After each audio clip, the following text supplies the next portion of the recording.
angifuni ukuyishiya ngaphandle indaba kaMqali wendlela ngangeze uyithinta bese ngifisa futhi uphinde uyithinte live sesivala nje. Hayi bamabhodla ngiyabonga ukuthi masikhuluma ngendaba kaShembe abantu baye bacabange umuntu ophila inyameni noma baye babukisa iqo ehlele ehlalweni.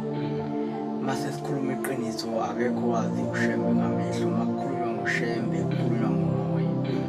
Ubaba umuhlo wamava Shembe wambatha umoya kuthiwa uShembe.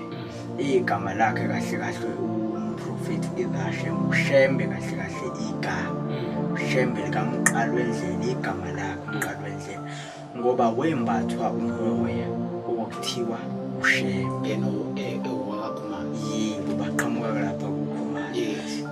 Baba umlando ngesimo sokuthi vele uyaziwa kodwa izwi elaliholela ukhokho wakhe limtshela ukuthi akashiye phansi ikhwama ngoba wayeyinyanga. Waye umuntu futhi obebathanda kakhulu abantu. Khumalo bebathanda kakhulu abantu bekuthi abantu bebedingiswa bexoshwa endaweni abathathe abagcina abenza abantu abazombela imithi. Ukhokho kaShembe uMqali wendlela bebathatha ke abantu abembela imithi ebagcina kwakhe intandane behlala nezintandane kwakhe nabantu abadingiswayo bengaxwayi umuntu ebathanda kakhulu abantu kwaze kwathiwa emsebenzini wakhe kwanoNthanda Bathakathi ngoba bonke abantu abadingiswayo abathakathaka batholakala kwakhe badingiswa abantu uyabathatha yena uthi abangabulawa akeze ahlale nabo. Sona ke izwi ke elalikhuluma kuye abantu abaningi abazi kwakuyizwi likaSomandla. Kwakuyizwi likaSomandla lesidalwa kuthiwa uSomandla. Isona ke sathi akashiye phansi.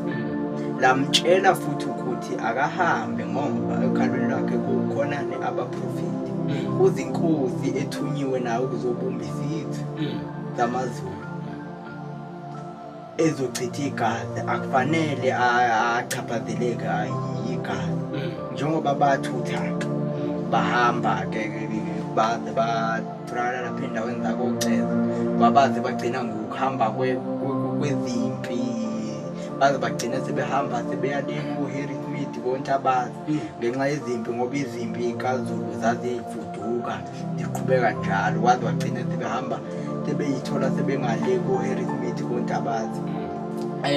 Ngoba even kwalona ilembe laziwa njengomuntu omubi onenhliziyo kodwa lelanga songena sigxile endabeni yelembe ukuthi kwakuyini inhloso yokuba khona kwelembe uleliswe. Yes, wayezohlanganisa abantu abasebehlukene isizwe sathi wayesezosihlanganisa sesibumba nje wayesesifaka ngaphansi kubukhosi bakhe. Abamhlophe basibhalela umlando ngelona iqiniso ngelembe kodwa lilanga sonabo. uShembe ke ukhulile ke ekhuleni kwakhe eyingane ngoba uShembe lento yokuthandaza ukukhuleka bekuyinto endala kuye kodwa abanye bathi into eqale kodwa ebuncaneni bakhe unezwi elalikhuluma kuye limfundisa ukuthandaza.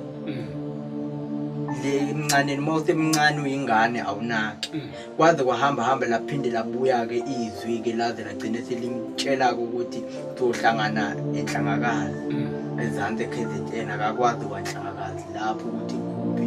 Shembe wahlupheka kakhulu ngoba wazi wahlulelwa naye izingane zakhe wahlulelwa naye imfuyo ngoba ubizo baba liyahluphekisa kakhulu kwaze wagcina sevuma ngoba esebona ukuthi hayi yamnetha ingane zakhe zonke ziyahamba imfuyo ngoba laselithe izwi likaSomandla ngizongena nakubafazi bakho ubathanda kakhulu. uShembe baba wadela yonke into. uShembe ubenothe kakhulu uMqali wendlela. Leya ndoda ibinothe kakhulu la ibisuka khona inenkomo enamakhosikazi enezingane nomndeni kepha izwi likaNkulunkulu selifikile kuye wakudela konke lokho. Washiya abafazi washiya ingane washiya yonke into ethandwa abantu baphume ebantwini enomuzi akhile wahamba wakhetha ukulala emahlathini ehamba ilala enethwa zimvula eshawa kuthiwa umhungulu kuthiwa uyatshontsha ushiye wonke umnotho lemuva.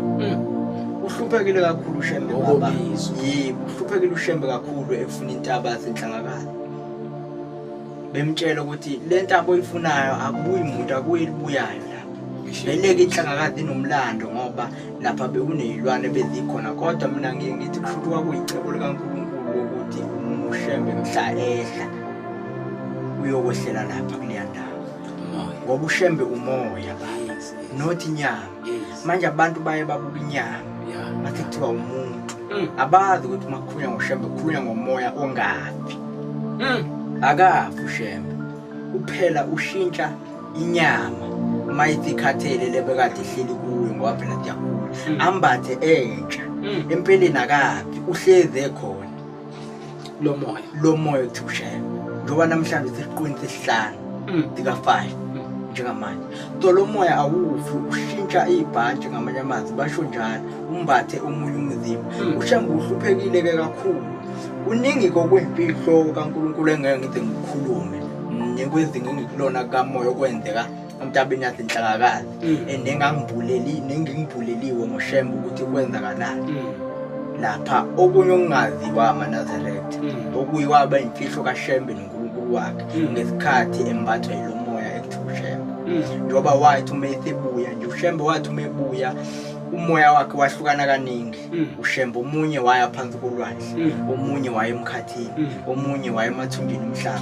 omunye wangena enhlizweni zabantu ngoba ingakho uShembe wayekwazi ukubona even ngisho into ecabangayo ingakho futhi adedisa ulwandle ingakho wakwazi ukukhuluma nolwandle lamlalela ulwandle wathi umekhuluma abelungu bedidekile bethi wathi umekhuluma nalo elikhomba wathi thina sinobaba mhla ikudala shongo ukufika la ngakho hlehla yabadida lenkulumo umethi thina no usho lo moya ekuthiwa uShembe lo moya ekuthiwa uShembe emdala vele bona babuka inyama ukuthi uzaliwe nje lo indoda lofazi manje uthi yabadida kanti umoya lokuthiwa uShembe wona omdala mdala lo yamoya wawukhona ingakho ngathi mhla kusekela umhlaba soyikhuluma ngelilanga indaba okusekelwa kumhlaba kwenzakalani lo moya ekuthiwa uShembe nawo wawukhona uShembe umoya baba akusiyinyama awubonwa ngamehlo